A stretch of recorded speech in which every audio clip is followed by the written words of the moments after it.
Alright, so we're here with the man of the match, obviously not an unfamiliar face to you guys. The man called Messi.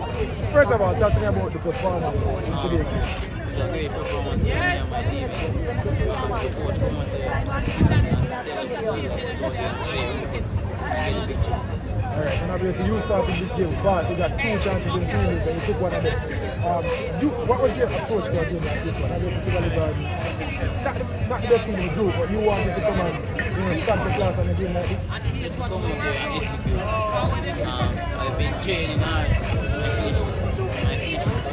Yeah, I've been training. So I come out here and get great feeling. Alright, now we have JC in the group. We also have Mona in the group, obviously defending champions. How do you approach 2 games like that?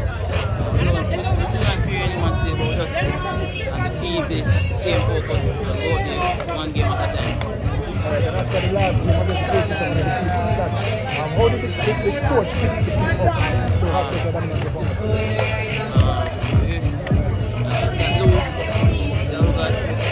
Push us on, come out here and play for the final match and compete.